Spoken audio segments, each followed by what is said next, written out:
আপোনালোকে মই অসমৰ মিডিয়াক এটা কথা অনুৰোধ কৰি যে আপোনালোকে এই 8 লাখ ল'ৰা ছোৱালীৰ মূৰকেইটা গৰম কৰি নেপেলাব। এইটো ভাল কথা নহয়। কোনোবা এজনে এটা টুইট কৰি দিলে যে মোৰ ইয়াতে মোৰ মানুহে মোক যোগাযোগ কৰিছে। আৰে ভাই, তেনেকৈ পৰীক্ষা ৰিজাল্ট হয় নেকি? প্ৰশ্নৰ কাকত সেৱাত আছে, তাত তেওঁলোকে প্ৰশ্নৰ কাকতৰ এক্সামিনেশ্যনৰ ৰিজাল্ট দিব। ৰিজাল্ট দিলে যেতিয়া গোটেই অসমৰ দুখীয়া মানুহবিলাকৰ ল'ৰা ছোৱালীবিলাকে পাব, চবৰে চকু খুলি যাব। এটা 15 তাৰিখে কামাণ্ডো বেটেলিয়নৰ ৰিজাল্ট দিব। আপোনালোকে চাব কোনবিলাকে পাব। প্ৰথম ক'লে 8 লাখ ষ্টুডেণ্ট, কেনেকৈ 12 লাখে পৰীক্ষা দিলে। তাৰপিছত ক'লে কেনেকৈ ইণ্টাৰনেট বন্ধ কৰিলে। অসমৰ 2-এটা ৰাজনৈতিক দল আৰু সংবাদ মাধ্যম 2-এটা তেওঁলোকে চেষ্টা কৰি আছে যে কেনেকৈ 1 লাখ নিযুক্তিটো বন্ধ হ'ব পাৰে। মই ক'লো নহয়, ভূপেন বৰাই আলোচনা কৰিব নেকি? কংগ্ৰেছে ভাল পাব নেকি যদি 26,000 ল'ৰা ছোৱালীয়ে 1 টকা নিদিয়াকৈ চাকৰি পায়? তেওঁলোকে ভাল পাব নেকি? আৰে বাবা, ৰিজাল্টটোলৈকেতো ৰখক।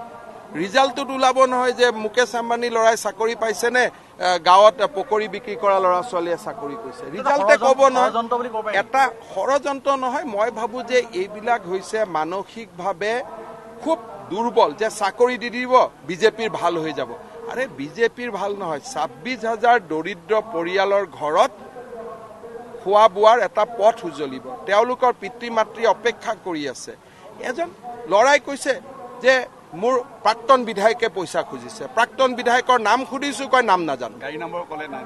আৰু এনেকৈ কিবা গাড়ীত আহিব পাৰে নেকি? এইখন কি জেমছ বণ্ডৰ চিনেমা নেকি যে কোনোবাই গাড়ী নম্বৰ এটা, যদি কালি মোৰে গাড়ী নম্বৰটো কৈ দিলে, এইটো কি মোৰ লগত সম্পৰ্ক কি? এটা জেমছ বণ্ডৰ ফিল্ম নেকি এইখন?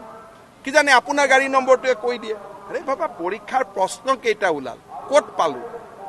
ফাদিল হ'ল যদি কোনে ফাদিল কৰিলে? টকা দিলোঁ যদি কাক দিলোঁ? নামটোতো লাগিব।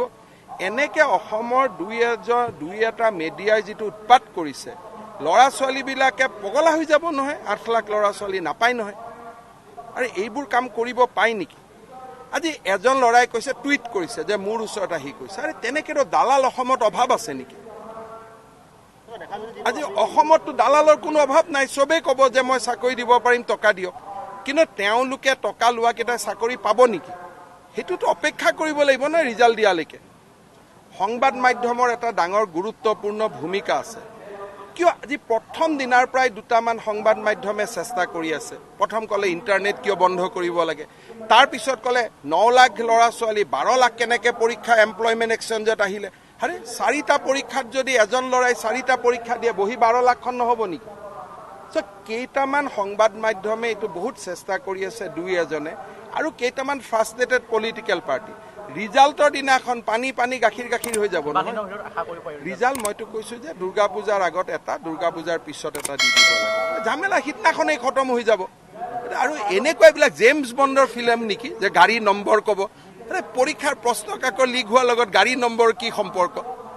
এইবিলাক কৰিব নাপায়। ল'ৰা ছোৱালীবিলাকে লাষ্টত একোকে বিশ্বাস নকৰা হৈ যাব।